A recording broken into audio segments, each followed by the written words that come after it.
Voilà, nous n'avons qu'un jour pour traiter le sujet suivant. Dieu parle, écoute-le. Voilà le sujet qui a été réservé pour normalement 2 jours, mais bon, les circonstances font que nous ne pouvons faire qu'un seul jour. Nous allons essayer d'être concis pour laisser également la place aux questions. Et la notion de parler avec Dieu, d'écouter Dieu, c'est capital dans la vie chrétienne. Nous allons le voir à travers certains versets. C'est capital, c'est ce qui caractérise les serviteurs de Dieu, les enfants de Dieu également. Et nous commençons dès le départ dans Genèse 12. Genèse 12, c'est écrit ceci à partir du premier verset. Il est écrit ceci. L'Éternel dit à Abraham, va-t'en de ton pays, de ta patrie et de la maison de ton père, dans le pays que je te montrerai.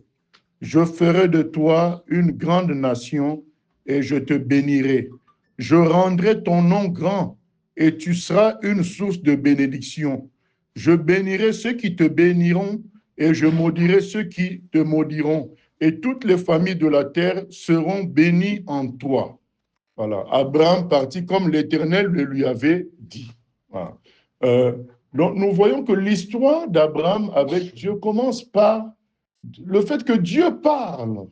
Et nous constatons quelque chose qui va se retrouver dans toutes les autres fois où Dieu va parler à ses serviteurs, c'est que Dieu dresse comme un plan.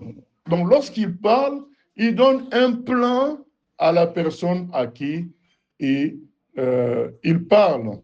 Nous nous souvenons qu'avant, l'homme était dans le jardin d'Éden, l'homme et la femme étaient dans le jardin d'Éden, ils avaient une relation ouverte avec Dieu tranquille.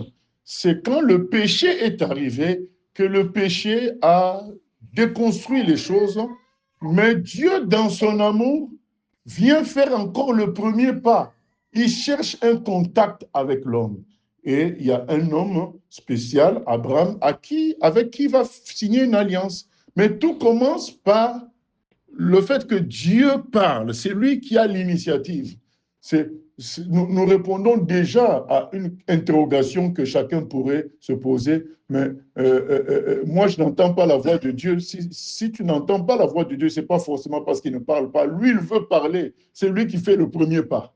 Mais en faisant le premier pas, il dresse un tableau de l'avenir de la personne. Il montre un plan à suivre pour la personne. Nous n'allons pas lire tous les autres textes. C'est ainsi qu'après, il va parler à Isaac, il va parler à Jacob, il va parler à Moïse, nous savons, dans le buisson ardent. Quand Dieu se révèle à Moïse, il lui donne le plan. Va libérer mon peuple. Tu verras Pharaon, tu feras ceci, cela. Il y a toujours un plan. Dieu montre à Joseph son plan, mais cette fois-ci, par des rêves, par des songes. Donc Joseph reçoit le plan de Dieu. Nous voyons qu'à chaque fois que Dieu parle, il montre une ligne, il montre un plan pour la personne. Et ça répond à une interrogation, comme j'ai dit tout à l'heure. Parfois, si nous n'entendons pas Dieu, c'est parce que nous n'avons pas accepté déjà son plan. Donc, comment nous voulons après qu'il parle? Parce que après avoir donné son plan, ses directives, il a beaucoup parlé à Abraham plus tard. Il a beaucoup parlé à Joseph plus tard, mais toujours dans le cadre du premier discours, dans le cadre du premier plan, de la première ligne. Vous voyez? Donc, c'est cohérent. Il parle, il dresse un plan, il dresse une ligne. Par la suite, il va encore parler toujours dans ce cadre-là. Voilà, c'est important déjà de comprendre que Dieu parle. Il veut parler, c'est son souci. Et Jésus va dire quelque chose de capital. Là, nous passons directement parce que nous n'allons pas lire tous les passages du Nouveau Testament. Nous n'allons pas évoquer tous les passages de l'Ancien Testament, notamment Ésaïe 6, où Dieu parle aussi à Ésaïe. Ésaïe voit la gloire de Dieu et Dieu donne la mission à Ésaïe. Voilà. Donc, ça a toujours été comme ça. Il parle, il donne une mission, il donne une ligne, il donne un plan. Mais Jésus va faire du fait d'entendre la voix de Dieu une forme de condition sine qua non d'être enfant de Dieu, d'être brebis du Seigneur, dont nous lisons dans Jean chapitre 10. Jean chapitre 10, 26 à 28. Jean chapitre 10, 26 à 28. Il est écrit ceci: mais vous ne croyez pas parce que vous n'êtes pas de mes brebis. Mes brebis entendent ma voix, je les connais et elles me suivent. Je leur donne la vie éternelle et elles ne périront jamais et personne ne les ravira de ma main. Jésus dit clairement que ses brebis à lui entendent sa voix. Donc cette notion que Dieu parle, qu'on l'écoute, c'est donc capital. Ça caractérise qui est chrétien et qui ne l'est pas, puisque les brebis du Seigneur entendent sa voix. Donc, si nous menons notre vie chrétienne dans une logique de sacrifice, dans une logique de rituel, on vient, puis on fait des choses parce qu'on nous a appris comme ça, est-ce qu'on est vraiment est-ce qu'on est vraiment enfant de Dieu? C'est une question qu'on peut se poser. L'enfant de Dieu entend la voix de Dieu. Il dit, mes brebis entendent ma voix, et d'ailleurs, c'est ça qui leur permet de me suivre. Ils entendent ma voix et me suivent. Donc, tout chrétien devrait entendre la voix de Dieu. C'est capital, cet échange que nous avons ce soir. Tout chrétien devrait entendre la voix de Dieu. Et d'ailleurs, les difficultés que nous rencontrons en groupe, c'est souvent parce que beaucoup sont au milieu dans l'Église, mais en fonction des rituels, en fonction des systèmes, non pas en fonction d'une marche personnelle avec Dieu. Ils n'entendent pas la voix de Dieu. Ils fonctionnent dans une logique de système. On vient, on fait ceci, cela, on chante, on prie. Mais quel est ce que Dieu attend de moi? Ben, ils ne savent pas. Ils errent.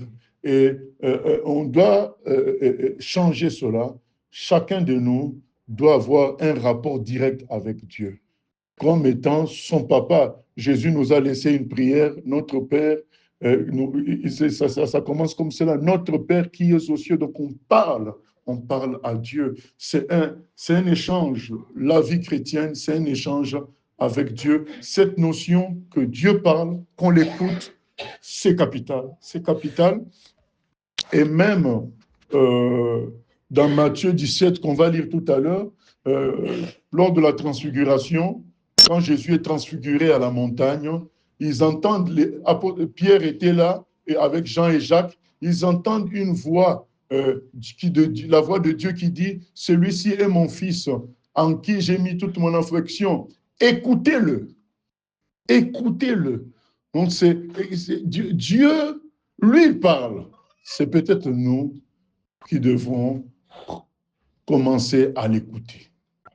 Dieu, il parle. C'est ce que nous avons voulu attester dans un premier temps à travers Moïse, Abraham, Jacob, Ésaïe, tous ces gens-là, Amos, beaucoup de prophètes, Jérémie, c'est dit que la parole de Dieu fut adressée à Jérémie, me fut adressée, c'est Jérémie qui parle. Donc tous ces gens-là ont entendu la voix de Dieu qui leur a donné un plan, qui leur a donné un résumé de leur rapport. Voilà, tous ils ont entendu cela. Et Jésus qui vient mettre le clou sur la chose en disant, eh bien, mes brebis entendent et me suivent. Voilà, donc c'est lié. Entendre Dieu et le plan de Dieu, c'est lié. Donc, du coup, c'est là que Proverbe 29 va nous dire ceci. Proverbe 29, 18. Proverbe 29, 18.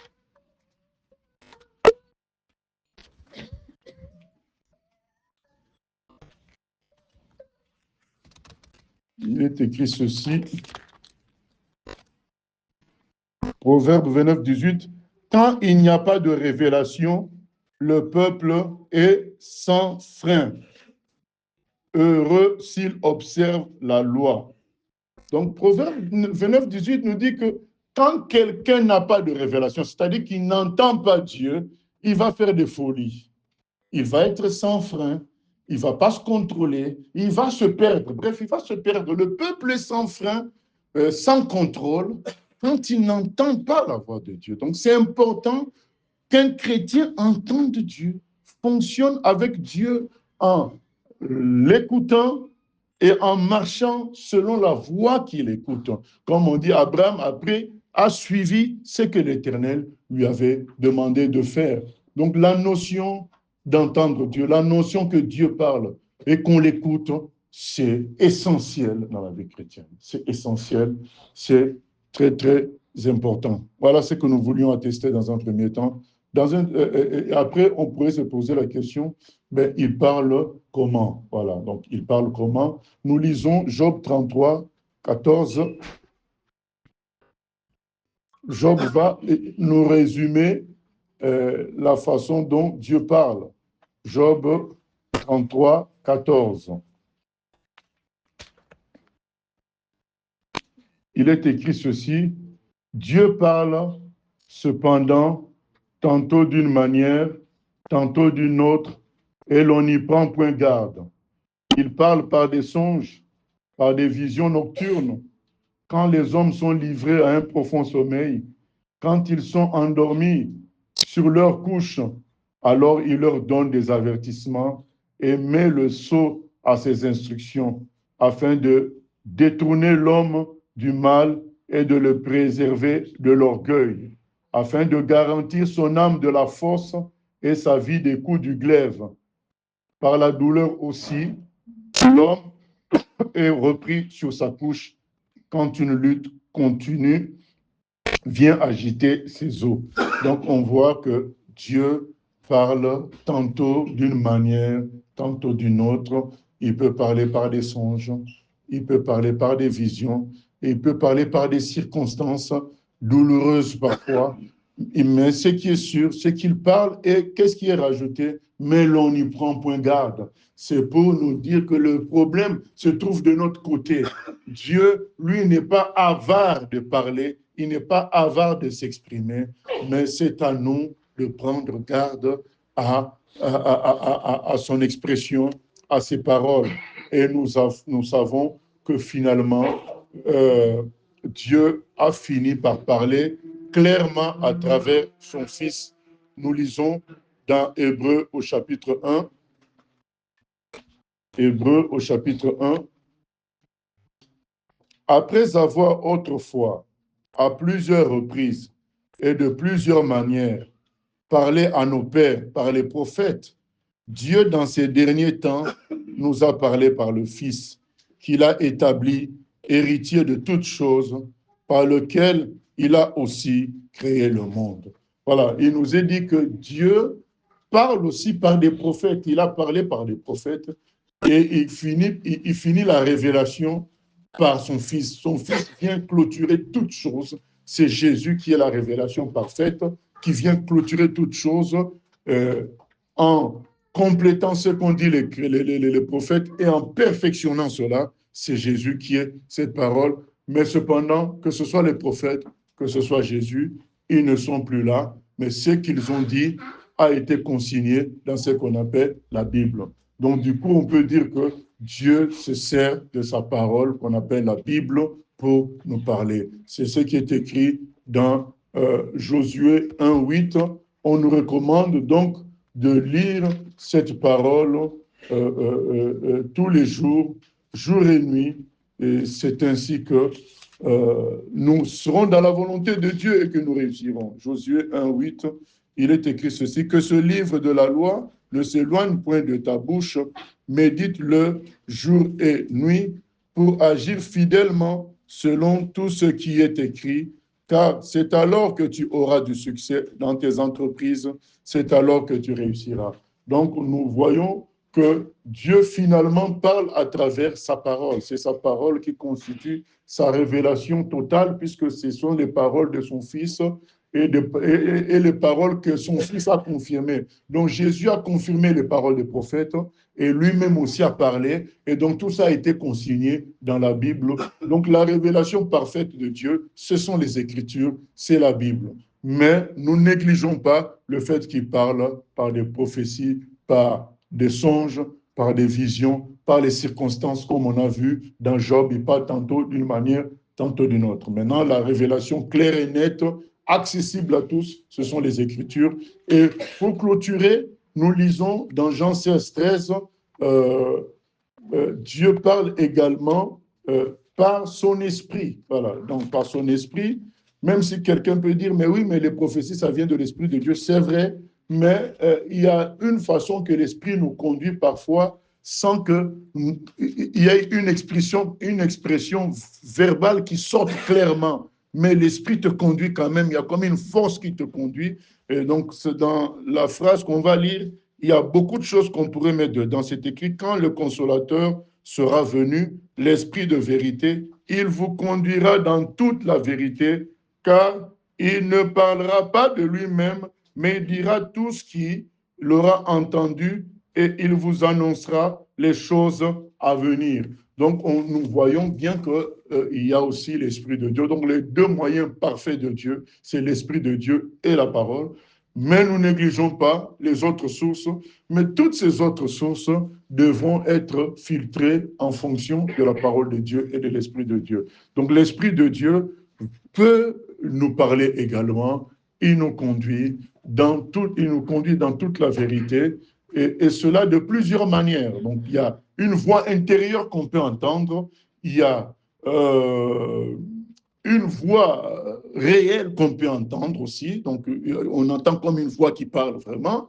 Voilà, l'esprit peut parler ainsi, mais il y a aussi la conduite inconsciente. Il te pousse à faire des choses sans que toi tu aies contrôlé, sans que tu aies été conscient clairement de ce que tu fais ou bien de ce que tu dis. Et parfois dans les prédications, il y a des choses pendant que nous parlons qui viennent à l'instant et qui sortent. Et nous-mêmes, on est étonnés de comment c'est sorti, mais l'Esprit nous conduit ainsi dans toute la vérité. Donc, il y a deux moyens parfaits que Dieu utilise, que son Esprit et sa parole. Tout le reste, nous sommes amenés à filtrer cela en fonction de ces deux moyens, la parole de Dieu ainsi que l'Esprit de Dieu. C'est ce qui est écrit dans 1 Thessaloniciens 5, 20, puisqu'on ne va pas lire tous les passages, que nous ne devons pas éteindre les prophéties. Nous ne devons pas éteindre les prophéties, mais nous devons éprouver les choses. Le frère Jean aussi nous demande dans 1 Jean 4 d'éprouver tout esprit. Voilà, donc c'est que tous les autres moyens de révélation doivent être éprouvés à travers les Écritures, à travers l'Esprit de Dieu. C'est très important. Voilà, nous avons décrit comment Dieu peut parler, mais Job a dit, mais l'on n'y prend point garde. Voilà, donc c'est que nous attaquons le troisième point, c'est que comment commencer à écouter Dieu. Voilà, comment commencer à écouter Dieu, à entendre sa voix, ou bien encore, pourquoi je n'entends pas la voix de Dieu, pourquoi je ne perçois pas sa voix. Voilà. Puisque Job dit, on n'y prend point garde, donc ça peut arriver à beaucoup soit de considérer que Dieu ne parle pas, soit que Dieu parle, mais eux, ils ne comprennent pas. Et nous commençons par 1 Samuel, chapitre 3. 1 Samuel, chapitre 3, 1 à 8. 1 Samuel, chapitre 3, 1 à 8.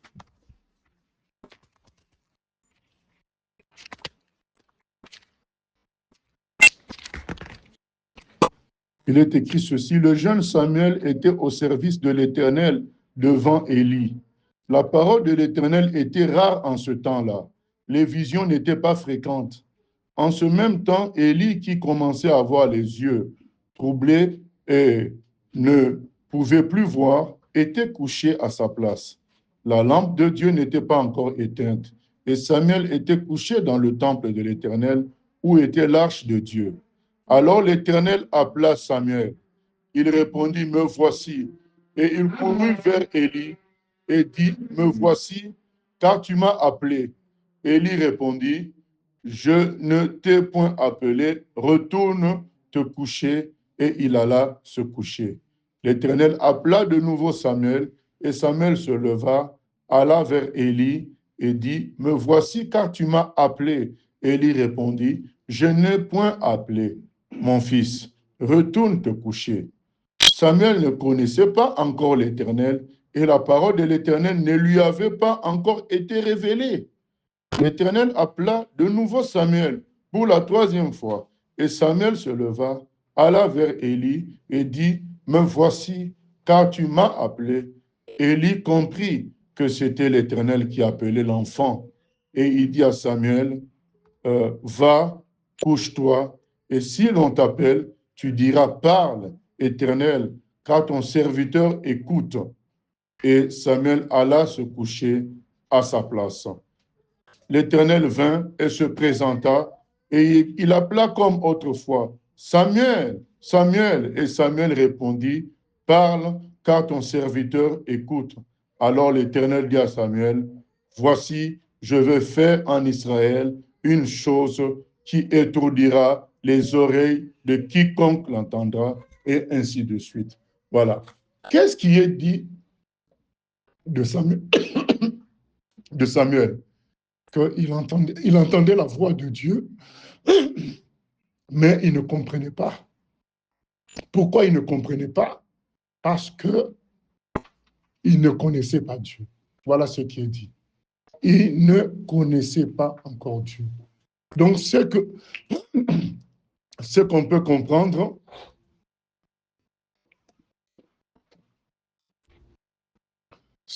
comprendre, c'est que pour commencer à entendre la voix de Dieu, il faut le connaître. Ça rejoint ce qu'on a lu dans l'Ancien Testament. Il y a une première rencontre où Dieu s'exprime et il dresse une relation, il dresse un plan d'action, il dresse une ligne. Voilà. Et on adhère à ça. Cette alliance-là va faire que dans les temps à venir, eh bien, on va commencer à entendre sa voix. Alors donc, il y a ce premier élément très important. Il faut se poser des questions. Est-ce que j'ai signé un contrat avec Dieu? Est-ce que je suis en alliance avec lui? Parce que les gens veulent dire, je n'entends pas. Oui, mais tu n'entends pas. Qu'est-ce que tu veux entendre, au fait? Parce que si le contrat initial, tu ne l'as pas entendu, voilà, tu veux entendre quoi? Que tu traites quoi avec lui en fonction de quoi? Puisque vous n'êtes pas liés par quelque chose d'essentiel. Donc, il faudrait qu'on revoie toutes ces choses-là. Nous tous, nous avons connu des temps où nous étions chrétiens comme Samuel, sans connaître Dieu. Mais puisque, bon, moralement, tu reconnais que ce que disent les prédicateurs, c'est vrai. Tu reconnais que aller prier, c'est bien. Mais tu n'as pas de contrat personnel. Ce qui conduit à quoi? Ça conduit à ce que tu n'entends pas non plus sa voix. Or, l'énergie de la marche chrétienne vient de la voix de Dieu. Quand Dieu t'envoie, il parle, il te donne comme une énergie par sa voix. Mais puisqu'il n'y a pas ça, nous finissons où? À retourner dans le mal, dans le péché. Donc moi, j'ai connu ça quand j'étais étudiant au Maroc. Voilà, tu vas à l'église, mais parce que, avec ton intelligence, tu as compris qu'ils ont raison, ce qu'ils disent. Mais tu n'as pas signé de contrat avec Dieu. Tu vas seulement parce que, bon, tout le monde va à l'église. Et puis après tout, on est des pécheurs, il y a un problème, bon, on va quand même donc pour essayer d'arranger, mais il n'y a pas un lien réel. Tu n'as pas de contrat avec Dieu. Donc c'est ça qui a fait que je suis retombé dans le monde. Jusqu'au jour où, ayant échoué 2 fois de suite en classe, quand j'ai dit à Dieu, tu m'as abandonné, lui dit, mais tu n'as pas le droit de dire ça. Et j'ai compris que je n'avais pas de contrat avec lui. Et c'est ce jour-là que je signe le contrat avec lui. Et du moment que j'avais signé le contrat avec lui, ma vie était maintenant réglée par la voix de Dieu dans toutes les étapes. à tous les niveaux. Comme Job dit, d'une manière ou d'une autre, Dieu me parlait et m'a conduit jusqu'aujourd'hui. Donc, la première affaire, c'est est-ce que le premier discours de Dieu, le discours d'alliance, le discours du contrat, est-ce que tu l'as entendu? Est-ce que tu as fait alliance avec Dieu? Est-ce que tu as construit ta vie en disant, bon, Dieu, j'ai entendu ta voix première qui m'exhorte à venir à toi, à me laisser diriger par toi, je suis d'accord. Voilà, donc il faut d'abord régler cette question du contrat. Est-ce que tu as signé un contrat avec Dieu? Est-ce que tu es en alliance avec lui? Parce qu'en fonction de quoi il va te parler, c'est comme si tu es, comment dire, sentinelle, tu es gardien d'une entreprise. Ben, tu voudrais qu'on te donne les instructions par rapport à un camion. Ben, on donnera l'instruction par rapport au camion au chauffeur. On ne va pas donner ça au gardien. Toi, tu es gardien. Tu n'as pas signé de contrat pour conduire un camion. Pourquoi on va t'expliquer c'est quoi un camion, qu'est-ce que tu vas en faire? Non. Voilà, Dieu va te parler en fonction de quoi? Puisque vous n'avez pas un contrat ensemble, vous n'avez pas un marché, un travail ensemble. C'est ça, Dieu parle en fonction de tout ça. Même nous, dans nos relations, nous parlons en fonction d'un intérêt, d'un lien. On ne parle pas comme ça dans le vide. Aux gens dans la rue, on n'aborde pas quelqu'un dans la rue en disant « mais allons dans tel marché ». Non, je ne vous connais pas. Alors, il y a un premier pont à conclure avec Dieu, un premier contrat à conclure avec Dieu, d'où découlera tout le reste. Donc, comment entendre la voix de Dieu? Commencer d'abord par répondre à la première voix qui nous appelle, nous tous.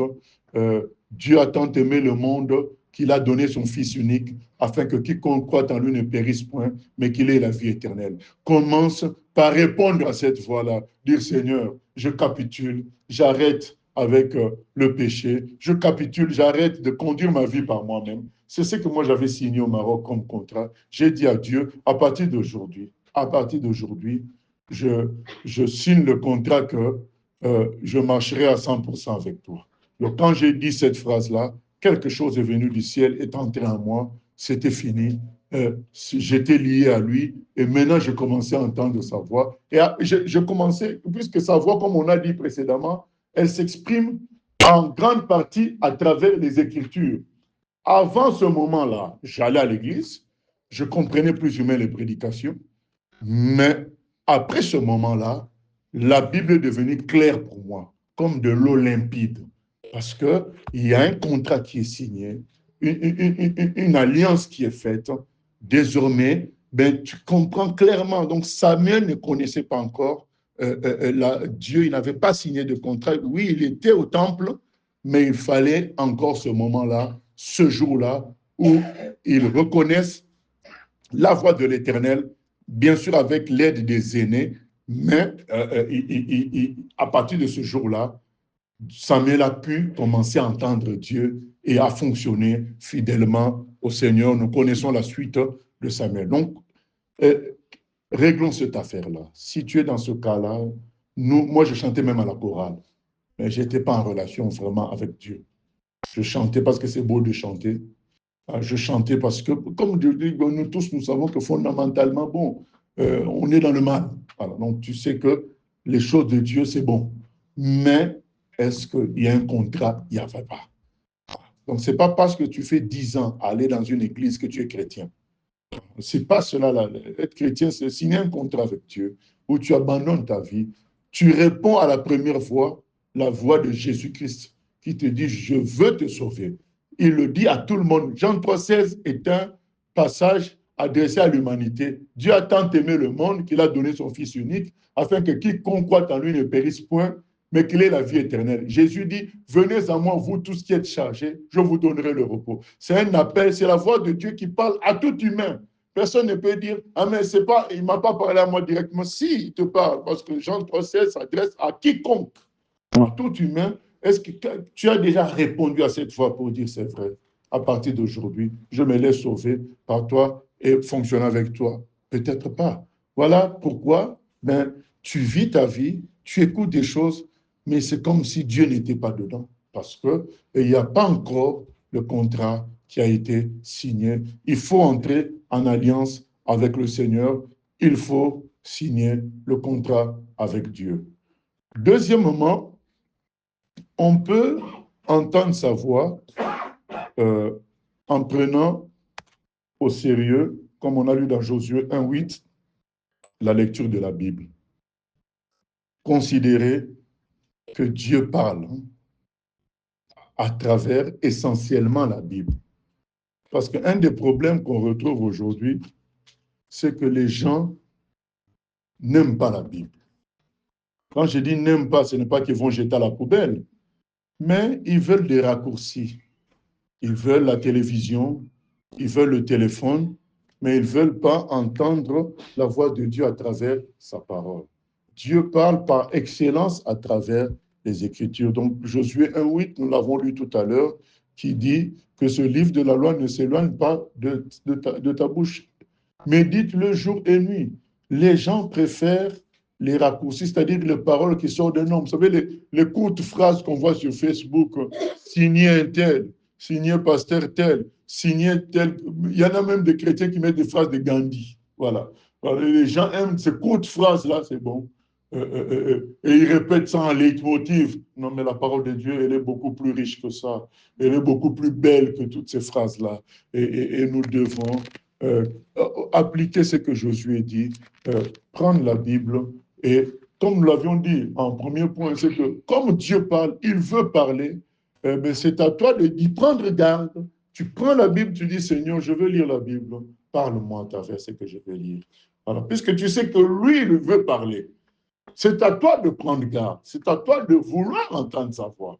Et bien, quand tu prends la Bible, tu dis, Seigneur, parle-moi à travers les Écritures que je vais lire. Mais nous ne devons pas mépriser les Écritures et nous concentrer que sur d'autres sources de révélation. C'est pourquoi il peut se faire qu'on ait l'impression que Dieu ne nous parle pas, parce qu'en réalité, on veut qu'il nous parle d'une manière qui soit extraordinaire, qu'un ange paraisse, qu'on entende une voix comme le témoignage de quelqu'un d'autre, comme le rêve de quelqu'un d'autre. Non.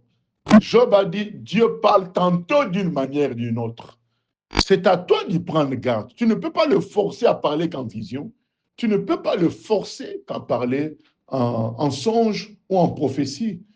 Il t'a confié la Bible. Tu l'as, la parole de Dieu.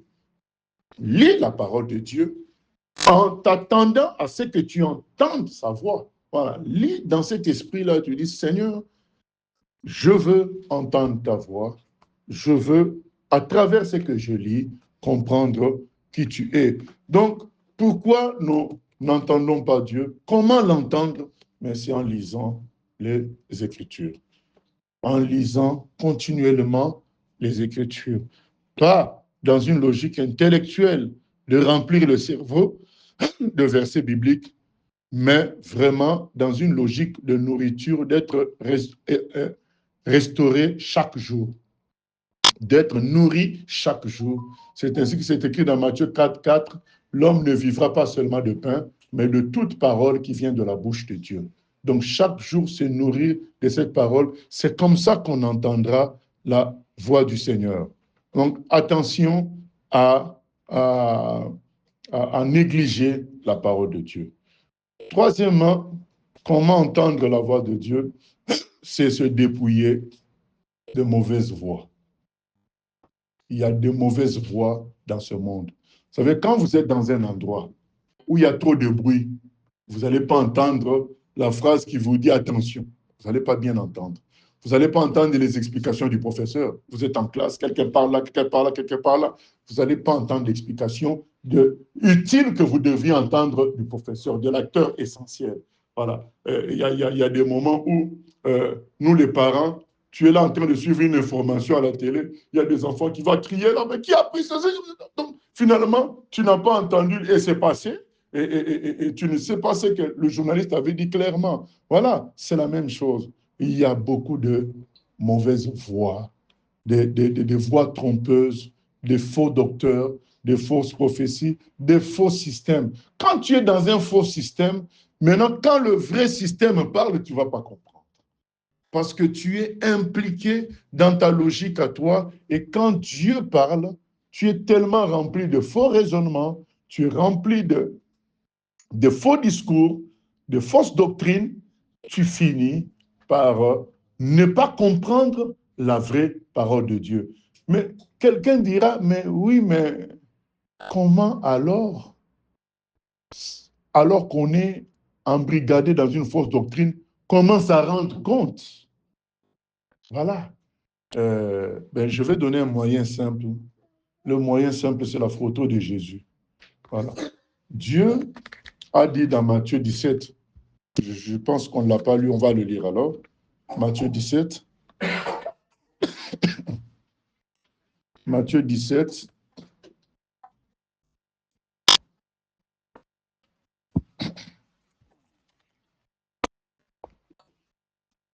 « 6 jours après, Jésus prit avec lui Pierre, Jacques et Jean, son frère, et il les conduisit à l'écart sur une haute montagne. Il fut transfiguré devant eux, son visage resplendit comme le soleil, et ses vêtements devinrent blancs comme la lumière. Et voici, Moïse et Élie leur apparurent, s'entretenant avec lui. Pierre, prenant la parole, dit à Jésus, « Seigneur, il est bon que nous soyons ici, si tu le veux. Je dresserai ici 3 tentes, une pour toi, une pour Moïse et une pour Élie. » Comme il parlait encore, une nuée lumineuse les couvrit. Et voici, une voix fit entendre de la nuée ces paroles. Celui-ci est mon fils bien-aimé, en qui j'ai mis toute mon affection. Écoutez-le. Amen. Dieu nous enjoint d'écouter Jésus. Comment savoir que tu es dans une fausse doctrine lorsque la doctrine, le système privilégie autre chose que Jésus? Si vous avez un deuxième livre à part la Bible, sache que tu es dans un mauvais système, une fausse doctrine. Si vous avez un Jésus bis, comme Branham, comme Joseph Smith, comme Mohamed, tout ça, sache que tu es dans une fausse doctrine. La Bible est claire dans Jean 14, 6. Jésus dit, je suis le chemin, la vérité et la vie. Nul ne peut aller au Père que par moi. Lorsque, dans votre façon de faire les choses, vous avez un ou plusieurs Jésus bis, sache que c'est une fausse doctrine. La vraie doctrine va mettre Jésus seul comme moyen de salut, comme patron, chef de l'Église. Éphésiens 1, 20, 23 nous montre Jésus comme étant le chef, le seul chef de l'Église, comme le seul chemin qui amène au paradis. Donc c'est la vraie doctrine. C'est Jésus qui va être le centre de tout. C'est lui qui va nous conduire. Il dit, sans moi, vous ne pouvez rien faire. C'est lui qui va donner la puissance. C'est lui qui est le modèle à imiter. Donc c'est le seul. Donc dès que vous avez un Jésus bis, sachez que vous êtes dans une fausse doctrine. Donc, celui-ci est mon fils. Donc, toute mon affection est en lui. Donc, c'est pourquoi c'est lui que vous devez écouter, parce que moi, j'ai mis mon affection en lui. Jésus a dit, demandez à mon nom. Demandez à mon nom. On a entendu la clique de Miles Monroe, Castanou et consorts dire, prier, demander à leurs membres de prier en leur nom. Donc, à partir de ce moment, vous savez que vous êtes dans la fausse doctrine, vous êtes dans le faux. Il n'y a que Jésus qui est la solution à tout. Il dit, demandez à mon nom. Voilà. Acte 4, 12 dit, il n'y a aucun autre nom par lequel nous puissions être sauvés. Il n'y a que le nom de Jésus. Dieu a dit, écoutez-le, c'est lui que vous devez suivre. Et je vais rajouter en parlant de la photo de Jésus. Chacun de nous a déjà vu le film de Jésus. D'une manière ou d'une autre. Tel que vous l'avez vu Jésus là, si vous voyez que quelqu'un, un serviteur de Dieu, ne le suit pas comme c'est là, comme vous avez vu, vous avez une certaine image de Jésus. Même les païens connaissent Jésus dans sa photo. Aucun païen ne vous parlera de Jésus comme quelqu'un qui s'enrichissait aux dépens des gens. Même le païen ne vous dira pas ça. D'ailleurs, si vous posez la question à un païen, qu'est-ce que Jésus a fait de mal, il sera bloqué. Tout ce qu'il trouve à dire contre le christianisme, c'est dire c'est la religion des Blancs. Ils vont vous dire il y a des faux pasteurs. Ils vont vous dire, dans vos églises, vous demandez la dîme. Ils vont vous dire toutes sortes de choses, mais ils ne pourront jamais dire un seul défaut de Jésus. Même le païen, même celui qui est contre l'évangile est incapable. Les Juifs vous diront, c'est un imposteur. Mais oui, mais il a fait quoi de mal? Ils ne pourront pas dire. C'est ça. Donc, même les païens connaissent, ont une certaine photo de Jésus. Ils savent que Jésus ne demandait pas l'argent aux gens. Jésus ne dominait pas, ne mentait pas. Ils connaissent. Donc, chacun de nous doit avoir une base concernant Jésus. Lire l'évangile de Jean, lire l'évangile de Luc, avoir une photo de Jésus en soi, savoir comment il parlait, qu'est-ce qu'il voulait, comment il gérait les disciples. Voilà, vous allez avoir un aperçu, un résumé. Voilà. La photo de Jésus, c'est un résumé, parce qu'on ne demande pas à tout le monde de tout mémoriser, mais la photo, tout le monde peut reconnaître. Vous savez, quand vous reconnaissez quelqu'un par la photo, vous ne savez pas quel poids il a. Vous ne savez pas s'il est malade. Vous ne connaissez pas, comment dire, quel est le t-shirt qu'il a mis en dessous de sa chemise. Mais la photo vous permet quand même de dire c'est lui. Voilà. Donc, la photo de Jésus, c'est ça. Même le villageois qui ne sait ni lire ni écrire, il a déjà entendu des lectures sur Jésus. Il a déjà vu le film sur Jésus. Il a une image de Jésus, que Jésus était simple. Jésus ne dormait pas dans des palaces en se vantant que Dieu le bénit à travers l'argent, à travers ceci, cela. Voilà. Et Jésus parlait à tout le monde. Il n'avait pas de garde du corps pour empêcher. Combien de fois il a dit aux disciples de ne pas empêcher les enfants de venir à lui. Une fois, il rejetait une Cananéenne. Jésus a fini par parler à la dame. Donc, on voit qu'il ne rejetait personne. Ce n'est pas comme aujourd'hui, il y a des gens, avant de les rencontrer, un pasteur, il faut payer $100. Donc, vous comprenez que vous êtes dans une fausse doctrine. Parce que ça ne correspond pas à l'image de Jésus. Moi, je dis toujours une chose. Quand tu te dis chrétien, ça veut dire que tu suis Jésus. C'est ce que ça veut dire. Peut-être que tu ne le sais pas. Chrétien, ça veut dire qu'on l'a dit des gens, des disciples de Jésus à Antioche, dans Actes des Apôtres, chapitre 13. C'est la première fois qu'on utilise ce terme-là pour parler des disciples de Jésus. Quand tu es chrétien, ce n'est pas parce que tu vas dans une église, c'est parce que tu suis Jésus. Beaucoup se disent chrétiens parce qu'ils vont dans une église. Mais non, tu es chrétien parce que tu suis Jésus. Maintenant que tu suis Jésus, ta ressemblance à toi, c'est ton pasteur. Ah, mais non. Ou tu suis Jésus, ou tu suis quelqu'un d'autre. Si tu suis Jésus et que tu veux plusieurs femmes, tu commences à dire, mais Salomon.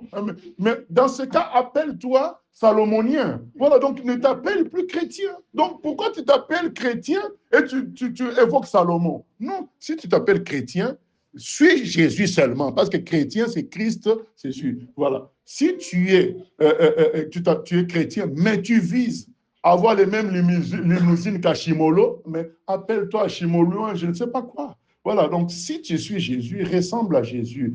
Et la photo de Jésus. Après tout, c'est ça ton nom. Tu t'appelles chrétien, christien à l'époque. Mais si c'est ça ton nom, ressemble à ton nom. Voilà. Donc, il faut avoir la photo de Jésus. La photo de Jésus nous permet de trier rapidement les fausses doctrines. Je me souviens même à l'époque, j'étais au Maroc, il y avait une cellule de prière dirigée en majorité par les gens de mon pays d'origine. Et quand je me suis rapproché des choses de Dieu et que je n'allais pas dans cette cellule, j'allais que seulement au temple, un jour, il m'approche, il me dit, mais comment tu ne viens pas à la cellule? C'est notre affaire, quoi. J'étais nouveau chrétien, hein, mais j'avais la photo de Jésus. Je dis, mais non, ils ne peuvent pas dire que c'est notre affaire parce que je suis du même pays d'origine que Jésus, c'est pour toute l'humanité, afin que quiconque croit en lui ne périsse point, mais qu'il ait la vie éternelle. Jésus n'appartient pas à une race, à une communauté, à un pays d'origine, à un pays donné. Non. Donc, rien qu'avec le peu de connaissances que j'ai, je suis plus parti à cette cellule. Mais donc, ils disent que c'est l'affaire de notre pays, quoi. C'est pas sérieux. Jésus, c'est pour tout le monde. C'est le Fils de Dieu. Il est venu du ciel pour tout le monde, pour toutes les nationalités. Il est écrit que toute langue confessera que Jésus-Christ est Seigneur. On n'a pas dit que seulement une seule langue, toute langue. Voilà, donc, dès que quelqu'un vous entraîne dans le sillage d'une culture, d'une nationalité, il n'y a plus Jésus dans l'affaire. Il faut avoir la photo de Jésus. Sa photo de Jésus vous permettra de trier ce qui est doctrine vraie ou pas. C'est important. Donc, il faut éteindre toutes les autres foi, les autres mauvaises foi. Le raisonnement propre lié à l'intelligence humaine, il faut éteindre ça. Ça ne veut pas dire que nous ne soyons plus intelligents, mais que nous ne puissions pas utiliser notre intelligence pour nous approcher de Dieu. Nous devons utiliser la parole de Dieu pour nous approcher de Dieu, utiliser la prière pour nous approcher de Dieu, mais les raisonnements, puisque Dieu dit dans Ésaïe 55, mes pensées ne sont pas vos pensées. Donc, du moment que tu utilises ton intelligence pour construire ta relation avec Dieu, tu vas te tromper puisque les pensées de l'homme ne sont pas les pensées de Dieu. Donc, tu as besoin de t'inspirer de ses pensées à lui pour communier avec lui. Donc, il faut éteindre toutes les mauvaises voies, les voies où on te dit, mais sois quand même raisonnable. Ça va te conduire, tu vas manquer de quoi manger. Non, toi, tu vas leur dire, c'est la voie de Dieu que je vais à laquelle je vais obéir. Quand l'apôtre Paul s'en allait à Jérusalem une dernière fois, il y a beaucoup de gens qui ont prophétisé que des malheurs l'atteindront là-bas et leur a dit, mais je dois y aller quand même parce que la voix de Dieu me pousse à aller là-bas. Voilà. Donc, c'est important de faire éteindre, d'éteindre plutôt tout ce qui est logique humaine, fausse doctrine, fausse prophétie. Aujourd'hui, nous vivons une époque où il y a des gens qui continuent, comme ce qui s'est passé avec ce Ghanéen là dernièrement, qui a construit une fausse arche de Noé. Donc, il y a des gens qui, c'était pour le 25 décembre, j'ai oublié, je crois, oui. 25 décembre, le retour, donc tout ça, la fin du monde. Alors que Jésus dit, personne ne connaît ni le jour, ni l'heure. Ça, quand même, chacun de nous doit savoir. Pourquoi à chaque fois les gens tombent dans le piège? Nous, on a connu ça combien de fois? 2012. C'était quoi, le 21 mars? 21 mars, le 21 décembre, je crois, 2012. Il fallait que ça soit la fin du monde. Il y a des gens qui ont connu ça en 1975, avec les témoins de Jéhovah. En 1925, avec les témoins de Jéhovah encore. Entre-temps, les banabistes avaient fait un calcul comme quoi ça sera en 1978. Comme ça n'a pas marché, ils ont reporté ça en 2028. Donc, finalement, donc, une fois pour toutes, quand est-ce qu'on va se limiter seulement à ce qui est écrit? Personne ne connaît ni le jour ni l'heure. Donc, on ne veut pas, on écoute les voix disparates qui disent ceci, cela, à gauche, à droite, au lieu de s'arrêter tout simplement sur Jésus. Écoutez Jésus, observe Jésus, lis Jésus, et c'est lui qu'il faut suivre. C'est très important. Éteindre les mauvaises voies, c'est comme ça qu'on pourra vraiment écouter le Seigneur. Et puis, un dernier point, c'est que quand le Seigneur parle, c'est pour qu'on pratique. Et quand on ne pratique pas, petit à petit, il se tait. Il te parle une fois, il te parle deux fois. Tu ne pratiques pas ce qu'il dit, il va se taire. Puisque ça ne sert à rien qu'il parle. C'est ce qui est écrit dans Hébreux 3, 7 à 8. C'est écrit dans Hébreux 3, 7 à 8. Quand vous entendez la voix du Seigneur, n'endurcissez pas vos cœurs. Parce que quand le cœur est endurci, ben, il n'est plus sensible à la voix de Dieu. C'est ça. Ce n'est pas la faute de Dieu, c'est ton cœur qui s'est endurci par le fait de ne pas entendre la voix de Dieu. Vous savez, il y a toutes sortes de matériaux dans le monde. Il y a certains matériaux, dès qu'on chauffe, ça se ramollit. Mais il y a des matériaux, quand on chauffe, ça s'endurcit, ça se durcit. Voilà. Donc, c'est que certains cœurs, le fait de ne pas obéir aux ordres de Dieu endurcit le cœur. Voilà. Donc, le cœur, il devient tendre quand tu obéis. Mais quand tu désobéis, quand tu refuses d'obéir aux instructions de Dieu, à la parole de Dieu, ça finit par s'endurcir Je vais lire donc Hébreux 3.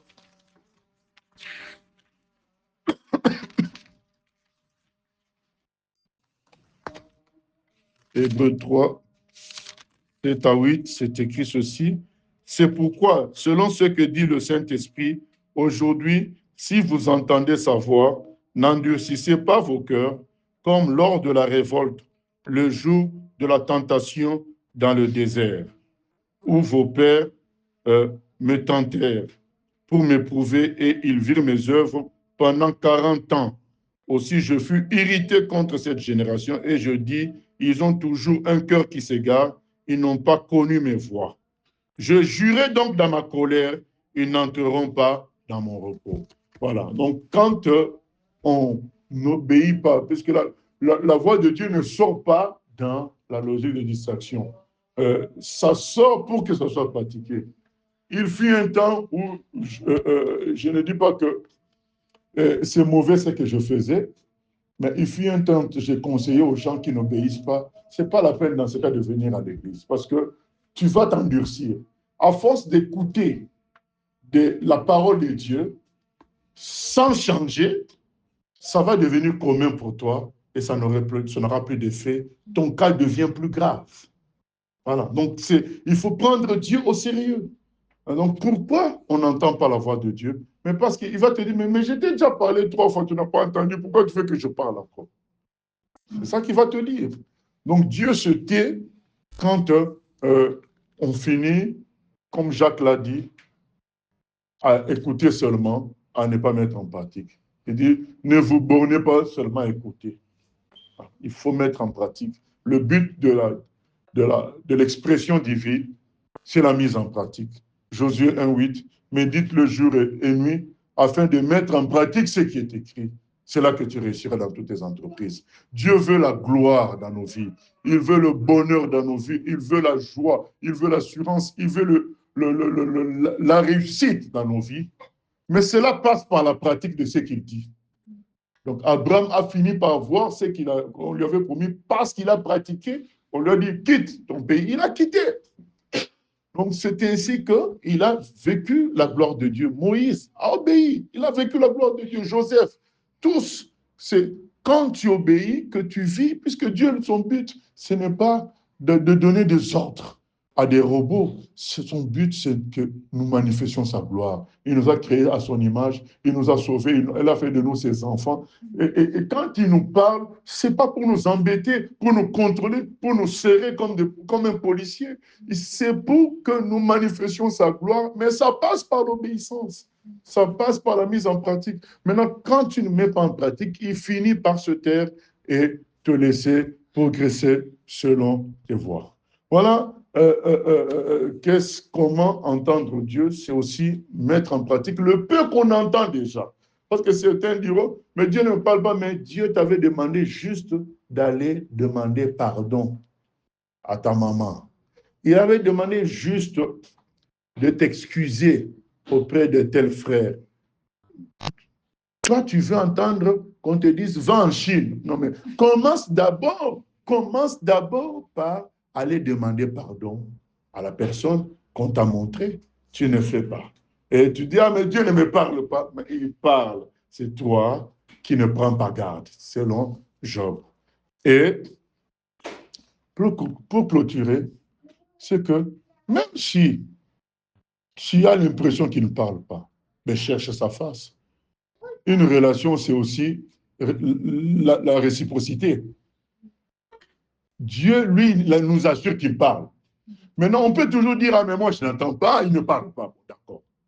Mais pose-lui la question, discute avec lui. C'est ce qu'on appelle, dans la Bible, chercher la face de Dieu. On peut traverser des moments où on a l'impression que Dieu ne parle pas, il est loin, on a besoin de lui, on a besoin des réponses. Eh bien, cherchons sa face. C'est écrit dans Psaume 27. Psaume 27, 7 à 8, 7 à 9, je crois. Psaume 27.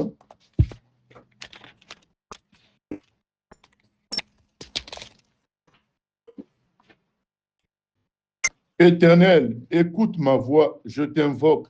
Aie pitié de moi et exauce-moi. Mon cœur dit de ta part, cherchez ma face. Je cherche ta face, ô Éternel. Ne me cache point ta face. Ne repousse pas avec colère ton serviteur. Voilà, donc il nous est demandé de chercher la face du Seigneur. Et le frère Paul dit, ne vous inquiétez de rien, mais cherchez la face de Dieu, priez, voilà, avec des supplications, des actions de grâce. Voilà, on peut jeûner et prier parce qu'on veut entendre la voix de Dieu. On est devant une situation. Et on voit ça dans l'Ancien Testament. Dans plusieurs situations, ils ont jeûné. Quand Sanchérib est venu attaquer, ils ont jeûné. Quand il y a eu la coalition de plusieurs peuples contre Israël du temps du roi Josaphat, ils ont jeûné, ils ont cherché la face de Dieu et Dieu a envoyé à chaque fois un prophète. Dans le cas de Sanchérib, il y avait eu Esaïe. Dans le cas de Josaphat, il y a eu Jacaziel qui a prophétisé. Il a dit, bon, vous allez faire telle stratégie, vous allez mettre les chantres en avant, et puis ils vont chanter telle chose, et vous verrez ce que Dieu va faire. Voilà. Donc, on peut chercher la face de Dieu. Si nous estimons, si on estime qu'il ne nous parle, qu'il ne parle pas, eh bien, cherchons sa face. Mettons-nous un temps en part. Commençons à ressasser ses promesses. Disons-lui, oui, mais tu m'as promis ceci, mais jusque-là, je ne vois pas. Qu'est-ce que tu attends de moi? Parle-moi. Discutons avec lui. C'est ça, chercher la face de Dieu. Prendre un temps où on le questionne. Prendre un temps où on se rappelle qui il est. On se rappelle notre relation première. Vous savez que quand Moïse a été dans une certaine difficulté, il a rappelé à Dieu, il a dit, mais toi, tu veux détruire ce peuple. Mais c'est toi qui m'as demandé de sortir d'Égypte, mais c'est incohérent, mais moi je ne suis pas d'accord. Voilà, moi si dans ce cas tu les détruis, détruis-moi aussi parce que moi tu as mis en moi la mission de les sauver et toi tu changes, tu veux maintenant les détruire. Oui, donc c'est ça chercher la face de Dieu. Dieu décide de détruire le peuple, tu dis mais non, c'est pas normal. Donc qu'est-ce qu'il veut? Alors tu discutes et il discute avec Dieu, Dieu revient de sa décision et il laisse vivre le peuple. Chercher la face de Dieu, voilà, dans la prière, dans la louange, dans les supplications, dans la lecture de la Bible, tu cherches, tu le cherches, voilà. C'est ça qui nous est demandé. Au cas où nous serions insatisfaits, bon, cherchons la face de Dieu et afin qu'il nous parle clairement, que ça soit clair pour nous. Humilions-nous. Voilà, la relation est réciproque. Si nous devons aussi manifester la soif de l'entendre, manifester la soif de marcher avec lui. C'est ça qu'on appelle chercher la face de Dieu. Et que Dieu nous aide. Nous allons prier dans un premier temps par rapport à ce que nous avons entendu. Si tu as le contrat à signer avec Dieu, c'est le moment de le faire, de dire à Dieu à partir d'aujourd'hui, je vais être ton enfant, je vais te servir. Et il ne faut pas s'arrêter à le dire ce soir. Il faut passer après dans les eaux du baptême pour toujours être dans la pratique, pas juste dire des phrases comme ça. Maintenant, Seigneur, je me donne à toi. Et puis, la vie continue demain comme avant, non. Je me donne à toi. Conséquence, je m'engage officiellement à travers le baptême. Je veux te servir. Change-moi, remplis-moi de ton esprit. Et puis pour le reste, bon, que chacun prie en fonction des réponses qui l'ont concerné à travers cette exhortation. Seigneur, nous venons prier, Père éternel, afin que de te manifester notre reconnaissance d'avoir préparé ce thème parce que tu veux des gens responsables à ton service. Tu ne veux pas des suiveurs ignorants. Tu veux que chacun de nous soit conscient de sa relation avec toi. Et s'il n'y a pas encore de contrat avec toi, Seigneur, que cela soit signé ce soir, dans le nom de Jésus-Christ. Merci de toucher, de travailler les cœurs, Papa. Nous venons prier, Seigneur, que là où nous nous sommes sentis concernés, Seigneur, que nous puissions changer notre copie, Seigneur, et commencer à te suivre dans la simplicité. Merci pour tout. À toi la gloire, la louange au siècle des siècles. Amen. Voilà, je laisse la place aux questions. Alors, si quelqu'un a une question, il faudrait qu'il se manifeste. On va lui donner un micro afin que ça soit bien retranscrit.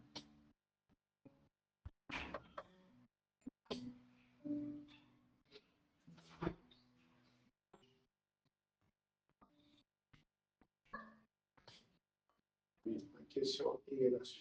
Le fait de dire la photo, est-ce que ça ne va pas créer la compétition avec les multiples photos de Jésus que nous voyons? Ah non, moi je ne parle pas de photo, image. Je parle du résumé. Puisque la photo est comme un résumé, comme j'ai donné l'explication, j'ai dit que même si je ne connais pas ce que tu as mis comme t-shirt, je ne connais pas ton âge, je ne connais pas, comment dire, si tu es en bonne santé ou pas, avec ta photo, je peux te reconnaître. Voilà. Donc, il y a un résumé de Jésus qu'on doit savoir au fond de nos cœurs. Le résumé, c'est un homme simple. C'était le Fils de Dieu. C'est lui seul qui sauve. Voilà, c'est ça la photo de Jésus. Donc, un résumé le concernant qui ne demande pas avoir bac plus 20. Donc, quelque chose de simple qu'on connaît sur lui. Il est bon. Par exemple, un jour, un serviteur de Dieu m'a maudit. J'ai su qu'il n'était pas de Dieu. Parce que Jésus ne maudissait pas. Jésus a dit, bénissez, ne maudissez pas. C'est ça la photo de Jésus. Donc, un résumé de ce qu'il est. Voilà, ça nous aide à dépoussiérer rapidement et détecter les fausses doctrines. Et les gens qui ont vraiment la photo. Non, mais ça, c'est pas biblique. C'est déjà qui a vu Jésus pour avoir une photo de lui? Donc, c'est démoniaque. Voilà. Qui a vu Jésus? À l'époque de Jésus, il n'y avait pas de photo, appareil photo. Donc, tout ce qu'on voit comme photo, c'est la photo d'un démon, ce n'est pas Jésus.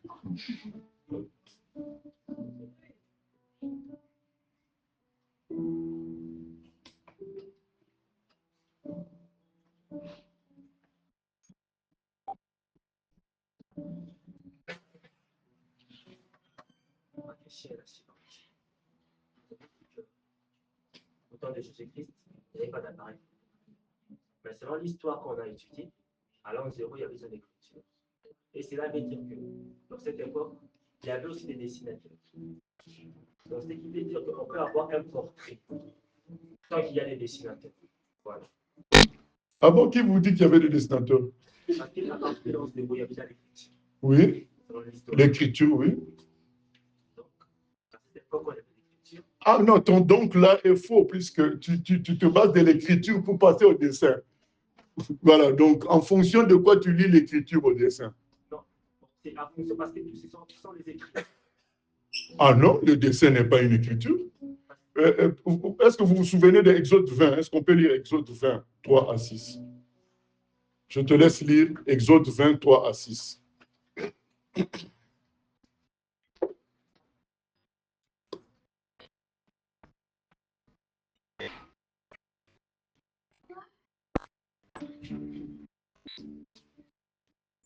Exode 20, 3 à 6. Tu n'auras pas d'autre Dieu devant ma face. Tu ne te feras point d'image taillée, ni de représentation quelconque des choses qui sont en haut dans les cieux, qui sont en bas sur la terre et qui sont dans les eaux plus bas que la terre. Tu ne prosterneras point devant elles et tu ne serviras point. Car moi, l'Éternel, ton Dieu, je suis un Dieu jaloux qui punit l'iniquité des pères sur les enfants jusqu'à la troisième et la quatrième génération de ceux qui me haïssent. Voilà. Donc, on voit bien que Dieu interdit les images. Ça, c'est un. De deux, vous savez, à cause de ce commandement-là, les Juifs n'ont pas eu d'art. L'art que vous voyez aujourd'hui, ce n'est pas vieux. C'est depuis peut-être le 15e siècle. Toutes les années donc, que tu as citées, l'an 0, les Juifs n'avaient pas d'art à cause de ce commandement-là. Ils ne voulaient pas prendre le risque de dessiner parce que ça risque de finir dans l'adoration comme les fausses photos de Jésus. Donc Dieu interdit ça, mon frère. Et puis pourquoi j'ai le vrai Jésus, pourquoi aller suivre une photo qui peut se déchirer?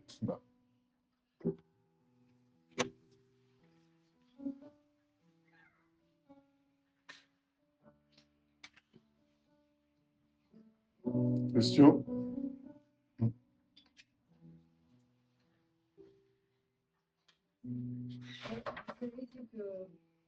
l'alliance première de Dieu, le plan premier de Dieu, c'est que nous puissions faire une alliance avec lui. Mais comment on va savoir alors, et vous savez, parmi le Dieu a tant aimé le monde, c'est un appel pour tous les humains. Mais quel est le plan qui suit cet appel? On reçoit la vie de Jésus.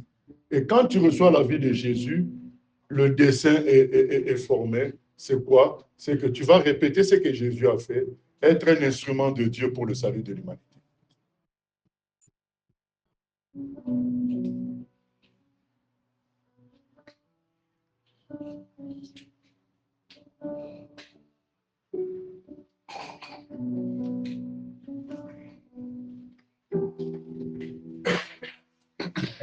Ma question est la suivante. Moi, j'aimerais savoir, dans certaines situations, on a l'impression qu'on écoute deux voix. Et on ne sait pas vraiment si c'est la voix de Dieu ou bien c'est quelle voix. Et on hésite vraiment de faire certaines choses. Donc, j'aimerais vraiment savoir comment être à l'écoute de Dieu.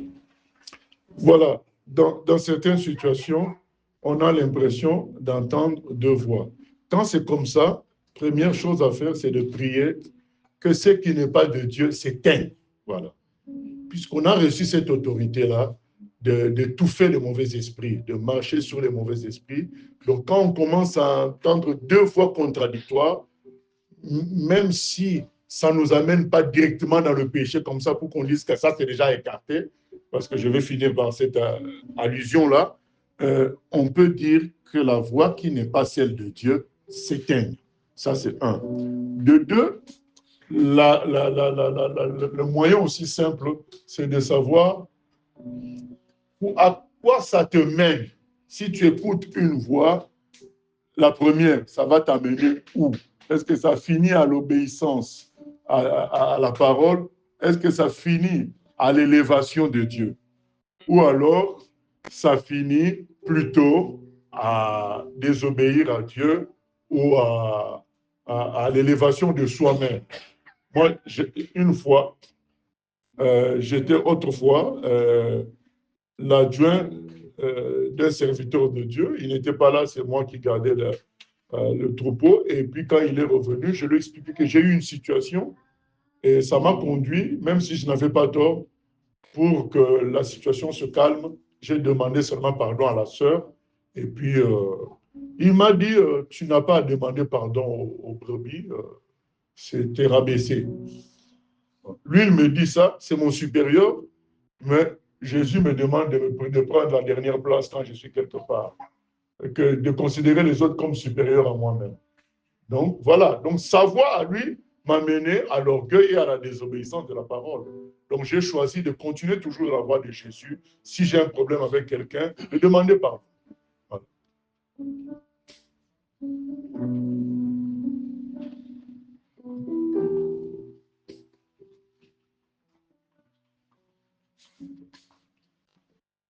Oui, pasteur, dans Jérémie 29, 13, il nous est dit, vous me chercherez et vous me trouverez si vous me cherchez de tout votre cœur.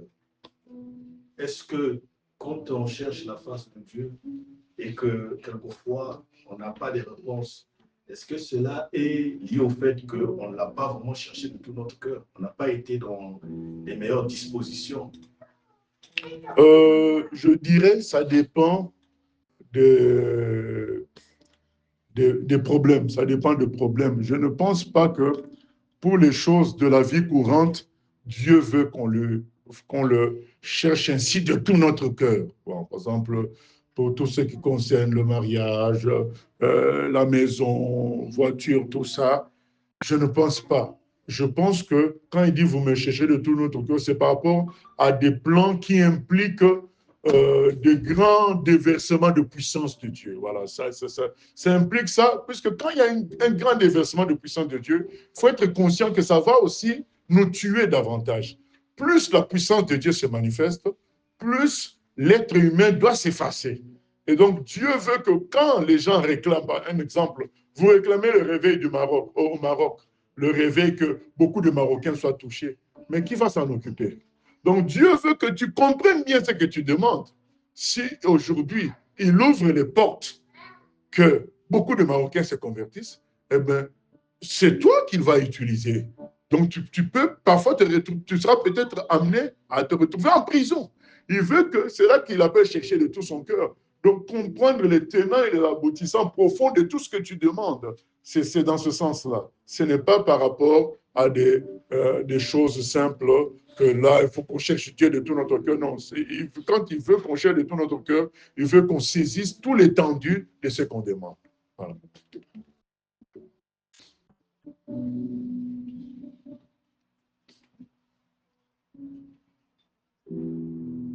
Mais il y avait aussi une idée, c'est que parfois, nous pensons qu'il n'a pas répondu alors qu'il a répondu. Et qu'on n'est pas satisfait plutôt de sa réponse. Inconsciemment, on n'est pas satisfait et on croit qu'il n'a pas répondu. Quand il a répondu, mais c'est nous qui ne voulons pas de cette réponse-là aussi. Voilà.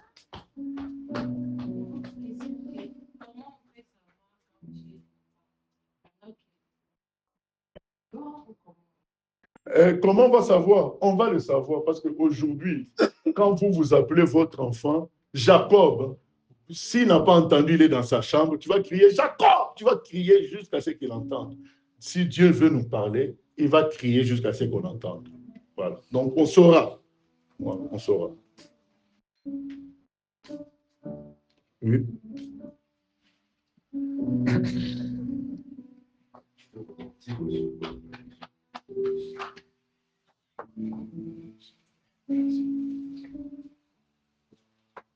Ma question est la suivante. Peut-on entendre Dieu parler de manière audible?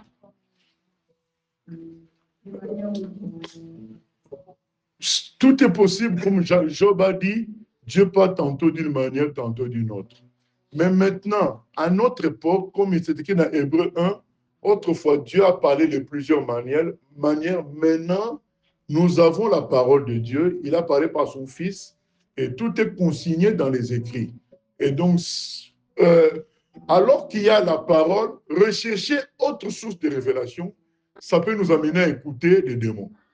Voilà, donc c'est mieux quand on cherche la face de Dieu, on prend la parole, on lit, on cherche sa face dans ce sens-là. Maintenant, si lui, dans sa liberté, il décide de te parler en voix audible, c'est dans sa liberté. Voilà, mais nous ne devons pas rechercher de nous-mêmes une autre manière que la parole. Maintenant, nous, on dit à Dieu, je veux entendre ta voix, je veux que tu me parles, je veux que tu m'orientes, je suis fatigué, j'ai besoin que tu me restaures. Mais tu ne peux pas lui dire, mais il faut que ça soit sous forme de songe. Ah non, toi, tu lui exprimes que tu veux entendre sa voix, tu veux qu'il te parle. Maintenant, c'est lui qui va décider la manière dont il va procéder. Et à la rigueur, tu rajoutes ta prière par la lecture de la parole. Mais chercher à tout prix une autre façon, ça a mené beaucoup. Vous savez tous, Branham, il entendait un ange qui parlait. Cet ange-là, quand quelqu'un l'a vu, il a eu peur. Donc, c'était un démon en réalité. Donc, tout ça, la recherche d'entendre des voix extra-bibliques, ça finit toujours par entendre des voix démoniaques.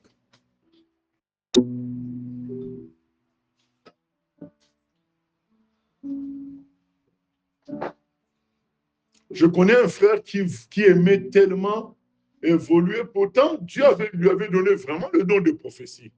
Pas de problème. Mais lui, il s'est attaché au don de prophétie plus qu'à Dieu lui-même.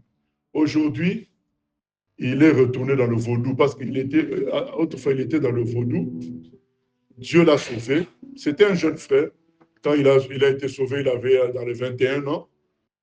Mais en grandissant en Christ, alors qu'il avait le don de prophétie, il a voulu toujours que Dieu s'exprime de cette manière-là. Je vois telle chose. Oui, mais sauf que au moment où Dieu a créé une forme de sécheresse, au lieu de chercher dans sa parole, lui, il a voulu toujours expérimenter les choses prophétiques, les choses de vision.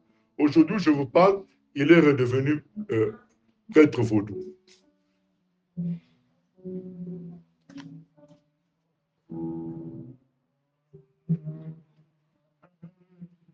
Oui, pasteur. Donc, je voulais répondre un peu sur la question de la sœur. Tu as dit que, comme une maman ou un parent qui appelle son enfant, l'enfant reconnaît la voix de son parent. Donc finalement, ceux qui écoutent réellement la voix de Dieu, ce sont ses enfants, comme le Seigneur a dit. Voilà, Jean 10, mes brebis entendent ma voix.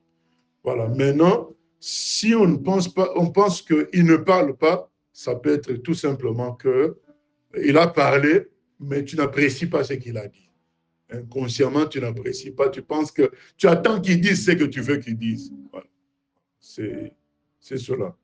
Donc, ça peut nous arriver à nous tous. Il a déjà répondu, mais tu es en train d'éviter ça. Voilà. Oui.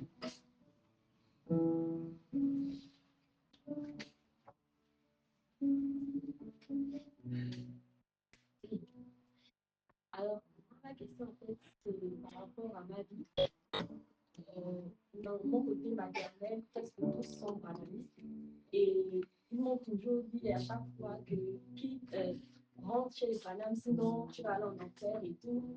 Et quand je suis venue ici, il y a encore un groupe de banalistes qui m'ont collé. Donc, je leur ai dit que, ici aussi, il y a des banalistes qui me parlent tout le temps. Donc, je ne sais pas quoi faire. Ils me disent que non, c'est Dieu qui veut que tu puisses rentrer. Mais ma soeur, la Bible est là. Cherche-moi Branham ici. Là. De A à Z, donc on peut même te laisser une semaine. Donc, cherche-moi Branham dans la Bible. Parce qu'il faut se poser la question. Moi, je dis, on est libre de choisir qui on veut.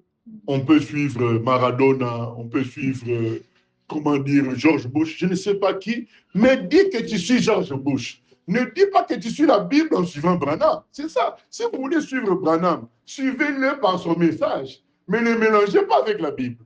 Donc, soyez au clair, nous, on suit Branham, lui. Mais ne disons pas, Branham et Jésus, c'est compatible. Non, ce n'est pas compatible. C'est incompatible. Donc, les gens sont libres de suivre Branham, mais qui ne mélangent pas avec Jésus. Il faut choisir entre les deux.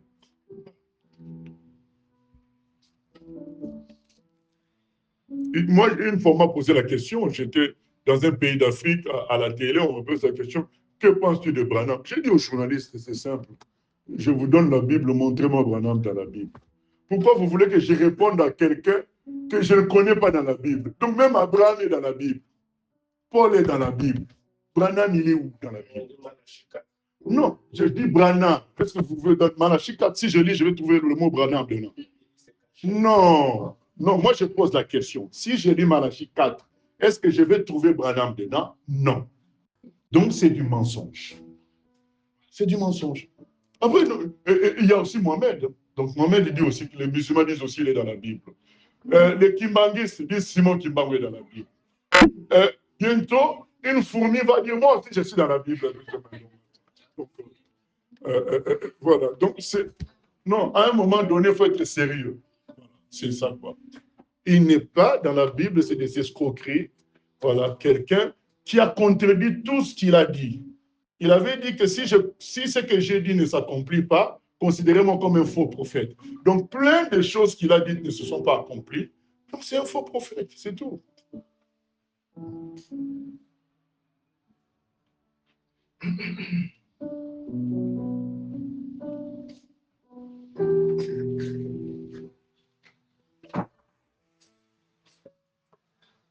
Pasteur, je voudrais intervenir par rapport à l'étape suivante, par rapport à l'appel. En fait, dans le temps, et tu as parlé de la mise en pratique. Et tu avais cité le texte de Genèse 12. Ainsi, on fait le lien avec le discours de Dieu, c'est dans Acte 16. Rapidement. Oui, oui. Il a dit le grand sacrificateur dit les choses sont-elles ainsi? Étienne répondit homme frère et père, écoutez, le Dieu de gloire apparut à notre frère Abraham lorsqu'il était en Mésopotamie, avant qu'il s'établisse à Charan. Et il dit quitte ton pays et ta famille et va dans le pays que je te montrerai. Il sortit alors du pays des Chaldéens et s'établit à Charan. Et là, après la mort de son père, Dieu le fit passer dans ce pays que visite. Donc voilà, dans le verset 4, est-ce qu'on ne peut pas, disons, dire que quelquefois Dieu nous appelle clairement, mais en chemin, on peut être freiné par quelque chose ou par quelqu'un Dans ce cas-ci, ça peut être le père d'Abraham. Et c'est juste après sa mort que cette fois-ci, Dieu vraiment redonne un souffle nouveau à son appel. Oui, mais c'est possible puisque Jésus, parmi dans ses instructions, il dit quand il nous envoie, ne vous arrêtez pas en chemin. Donc, c'est vrai que, oui, quelqu'un peut nous freiner parce que, comme on a dit, on a entendu une autre voix que celle de Dieu. Il faut éteindre les autres voix. Et c'est vrai, c'est ça. Voilà. Donc, Jésus l'a dit aussi, ne vous arrêtez pas en chemin. Dieu t'a dit quelque chose, tu arrives quelque part. Nous connaissons aussi l'histoire du jeune prophète et du vieux prophète. Il a entendu la voix du vieux prophète. Il a désobéi au plan de Dieu.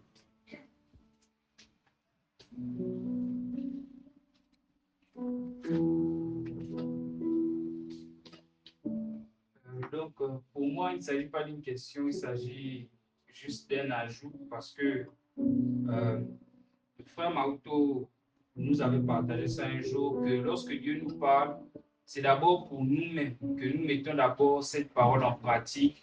Parce que beaucoup de personnes, par exemple, moi c'était mon cas, quand je lisais les Écritures, je voyais beaucoup plus les gens autour de moi, je voyais beaucoup plus les amis qui étaient dans certaines pratiques, mais je ne me regardais pas d'abord moi-même. Et donc, c'était un piège. En réalité, lorsque Dieu nous parle, il veut d'abord que nous-mêmes, nous mettions cette parole en pratique. Ensuite, on peut édifier ou exhorter les autres avec cette parole. Amen.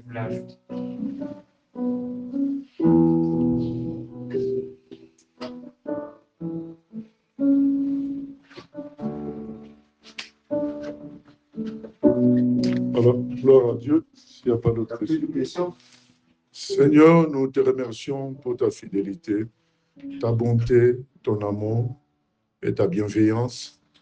Merci, Seigneur, de nous avoir assistés.